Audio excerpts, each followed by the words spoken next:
श्रीमद्भागवत महापुराण षष्ठ स्कंध। प्रथम भाग का षष्ठ स्कंध है। अथ नवमोध्याय है। विश्वरूप का वध, वृतासुर द्वारा देवताओं की हार और भगवान की प्रेरणा से देवताओं का दधीचि ऋषि के पास जाना। श्री शुकवाच संस्कृत। तस्यासन् विश्वरूपस्य शिरांसि त्रीणि भारत, सोमपीठं सुरापीठम् अन्नादमिति शुश्रुम। स वै बर्हिषि देवेभ्यो भागं प्रत्यक्षमुच्चकै। अवदद्यस्य पितरो देवा सप्रश्रयं नृप। स एव हि ददौ भागं परोक्षमसुरान् प्रति। यजमानो वहद्भागं मातृस्नेहवशानुग। तद्देव हेलनं तस्य धर्मालीकं सुरेश्वर।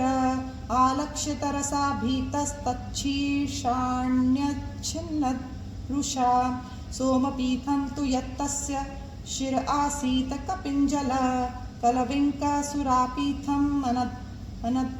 सुरापीठमन्नादं यत्स तित्तिरे। ब्रह्महत्यामञ्जलिना जग्राह यदपीश्वर। संवत्सरान्ते तदघं भूतानां स विशुद्धये। भूम्यम्बुद्रुमयोषिभ्यश्चतुर्धा व्यभजद्धरे। भूमिस्तुरीयं जग्राह खातपूरवरेण वै। ईरिणं ब्रह्महत्याया रूपं भूमौ प्रदृश्यते। तुर्यं छेदविरोहेण वरेण जगृहुद्रुमा। तेषां निर्यासरूपेण ब्रह्महत्या प्रदृश्यते। शशवत्कामवरेणा हस्तुरीयं जगृहुः स्त्रियः। रजोरूपेण तास्वंहो मासि मासि प्रदृश्यते। द्रव्यभूयो वरेणापस्तुरीयं जगृहुर्मलं। तासु बुद्फेनाभ्यां दृष्टं तद्धरति क्षिपं। हतपुत्रस्ततस्त्वष्टा जुहावेन्द्राय शत्रवे। इन्द्रशत्रो विवर्धस्व माचिरं जहि विद्विषम्। अथान्वाहार्यपचानादुत्थितो घोरदर्शन। कृतान्त इव लोकानां युगान्त समये यथा। विश्वविर्वर्धमानं तमिषु मात्रं दिने दिने। दग्धशैलप्रतीकाशं सन्ध्याभ्रानीकवर्चसं। तप्तताम्रशिखाश्मश्रुं मध्याह्नार्कोग्रलोचनं। देदीप्यमाने त्रिशिखे शूल आरोप्य रोदसी। नृत्यन्तमुन्नदन्तं च चालयन्तं पदामहीं। दरीगम्भीरवक्त्रेण पिबता च नभस्थलं। लिहता जिह्वयर्षाणि ग्रसता भुवनत्रयं। महता रौद्रदंष्ट्रेण जृम्भमाणं मुहुर्मुहुः। वित्रस्ता तुद्रुवुर्लोका वीक्ष्य सर्वे दिशो दश। येनावृता इमे लोकास्तमसा त्वाष्ट्रमूर्तिना। स वै वृत्र इति प्रोक्तः पापः परमदारुणः।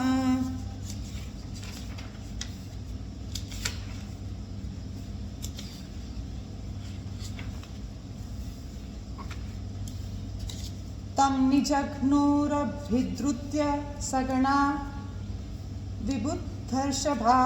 स्वैर्दिव्यास्त्रशस्त्रौघैः सोऽग्रसत्तानि कृत्स्नश।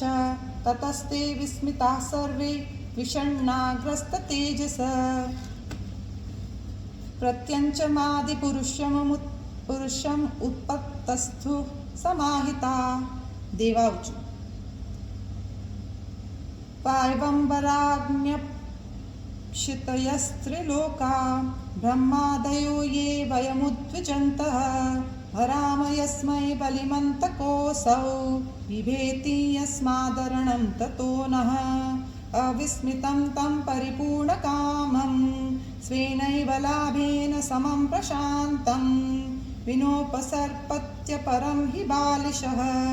श्वलाङ्गुलेनातितर्ति सिन्धुं यस्योरुशृङ्गे जगतीं स्वनावं मनुर्यथा बध्यततारदुर्गं स एव नस्त्वाष्ट्रभयादुरन्तात् त्राताश्रितान् वारिचरोऽपि नूनं पुरा स्वयंभूरपि संयमाम्भस् युदीर्ण वातोर्मिरवैकराले एकोरविन्दात् पतिस्तस्ततार तस्माद्भयाद्येन स नोऽस्तु पारः य एकैशो निजमाययानः ससर्जयेनानुसृजाम विश्वं वयं न यस्यापि पुरः समीहतः पश्याम लिङ्गं पृथगीशमानिनः यो न सपत्नेभृशमर्द्यमानान् देवर्षितिर्यं ऋषु नित्य एव कृतावतारस्तनुभिः स्वमायया कृत्वात्मसात् पाति युगे युगे च तमेव देवं वयमात्मदैवतं परं प्रधानं पुरुषं विश्वमन्यं व्रजाम सर्वे शरणं शरण्यं स्वानां स नो धास्यति शं महात्मा।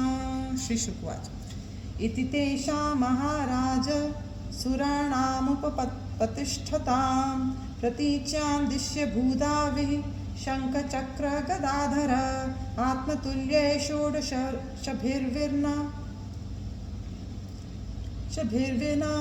श्रीवत्स कौस्तुभौ पर्युपासितमुन्निद्रशरदम्बुरहेक्षणं दृष्ट्वा तमवनौ सर्व ईक्षणाह्लादविक्लवा दण्डवत्पतिता राजच्छनैरुत्थाय तुष्टुः। देवाऊचु नमस्ते यज्ञवीर्याय वयसे उत ते नमः नमस्ते यास्तचक्राय नमः सुपुरुहूतये यत्ते गतीनां तिसृणामीश तु परं पदं नार्वाचीनो विसर्गस्य धातर्वेदितुमर्हति।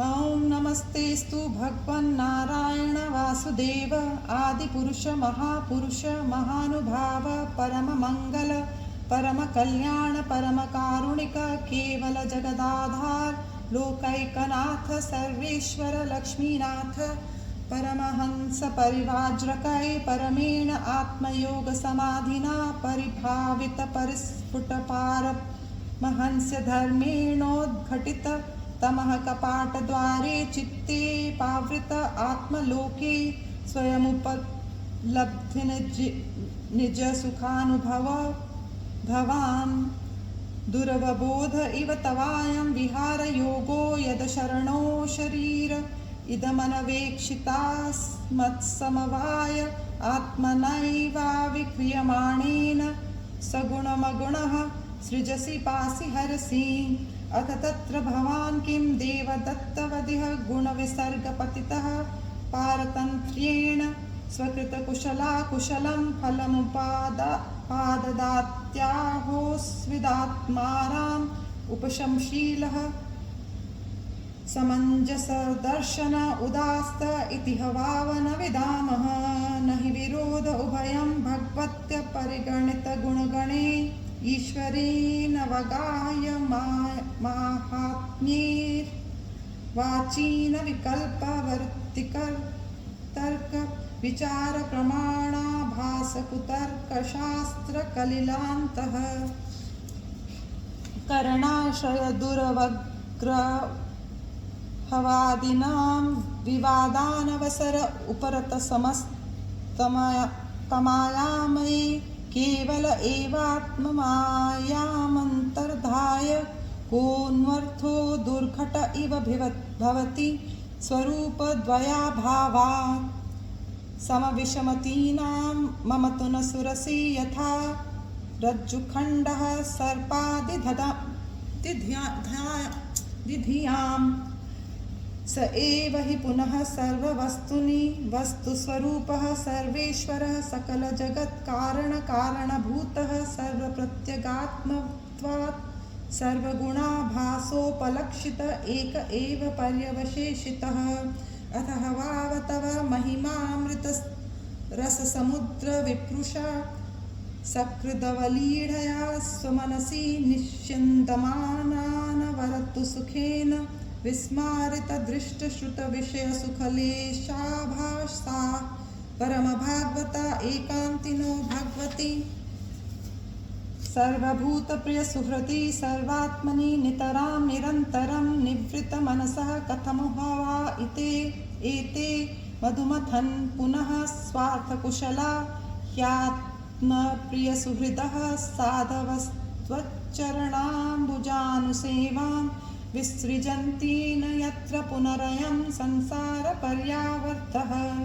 त्रिभुवनात्मभवन् त्रिविक्रम त्रिनयन त्रिलोकमनोहरानुभाव तवैव विभूतयो दितिजदनुजादयश्चापि तेषामनुपक्रमसमयो यमिति स्वात्ममायया सुरनरमृगमिश्रित जलचराकृतभिर्यथापराधं दण्डं दण्डधर दधर्थः एवमेनमपि भगवञ्जहि त्वाष्ट्रमुत यदि मन्यसे अस्माकं तावकानां तव नतानां ततामः तव चरणनलिनयुगलध्यानानुबद्ध हृदयनिगडानां स्वलिङ्गविवरणेनात्मसात्कृतानामनुकम्पानुरञ्जितविशद रुचिरशिशिरस्मितावलोकेन विगलितमधुरमुखरसामृतकलया चान्तस्तापम् अनग अर्हसि शमयितुम्। अथ भगवंस्तवास्माभिरखिलजगदुत्पत्तिस्थिलयनिमित्तायामान दिव्यमाया विनोदस्य सकलजीवनिकायानामन्तर्हृदयेषु बहिरपि च ब्रह्मप्रत्यगात्मस्वरूपेण प्रधानरूपेण च यथा देशकालदेहावस्थानविशेषं तदुपादानोपलम्भकतयानुभवतः सर्वप्रत्यय साक्षिण आकाशशरीरस्य साक्षात् परब्रह्मणः परमात्मनः कियानिह वा अर्थविशेषो विज्ञापनीयः स्यात् विस्फुलिङ्गादिभिर्हिरण्यतेरसः। अतएव स्वयं तदुपकल्पयास्माकं भगवतः परमगुरोस्तव चरणशतपलाशच्छायां विविधवृजिन् संसारपरिश्रोमशमनीमुपसृतानां वयं यत्कामेनोपसादिता। अथो एष जहित्वाष्ट्रं ग्रसन्तं भुवनत्रयं ग्रस्तानि येन न कृष्ण तेजांस्यस्त्रायुधानि च हंसाय धरिन्निलयाय निरीक्षकाय कृष्णाय मृष्टयशसे निरुपक्रमाय सत्संग्रहाय भवपान्थनिजाश्रमाप्ता वन्ते परिष्टगतै हरये नमस्ते। श्रीशुकुवाच तथैवमीडितो राजन् सादरं त्रिदशैर्हरे स्वमुपस्थानामाकर्ण्य प्राहतानभिनन्दितः। श्री भगवान उवाच प्रीतोऽहं वः सुरश्रेष्ठा मदुपस्थानविद्यया आत्मैश्वर्यस्मृतिः पुंसां भक्तिश्चैव यया मयि किं दुरापं मयि प्रीते तथापि विबुधर्षभा मय्येकान्तमतिर्नान्यन् मत्तो वाच्छति तत्त्ववित् न वेद कृपणश्रेय आत्मनो गुणवस्तुदृक् तस्य तानिच्छतो यच्छेद् यदि सोऽपि तथाविद स्वयं निःश्रेयसं विद्वान् न वक्त्यज्ञाय कर्म हि न रातिरोगिणो पथ्यं वाञ्छतो हि विषक्तमा मघवन्यात भद्रं वो दध्यश्च मृषसत्तमं विद्याव्रततपःसारं गात्रं याचतमाचिरं स वा अधिगतो दध्यङ्गशिवभ्यां ब्रह्म निष्कलं यद्वा अश्विशिशिरो नाम तयोरमरतां यथा दध्यङ्गाथर्न स्वष्ट्री वर्मा भेद्यं मदात्मकं विश्वरूपाय यत्प्रादा त्वष्टा यत्त्वमधास्तता युष्मभ्यं याचितोष्विपभ्यां धर्मज्ञोऽङ्गानि दास्यति ततस्तैर्युधश्रेष्ठो विश्वकर्म विनर्मित येन वृत्रशिरो हर्ता मत्तेज उपबृहृता तस्मिन् विनिहते यूयं तेजोस्त्रायुधसम्पदा भूय प्राप्स्यथ भद्रं वो न हिंसन्ति च मत्परान्।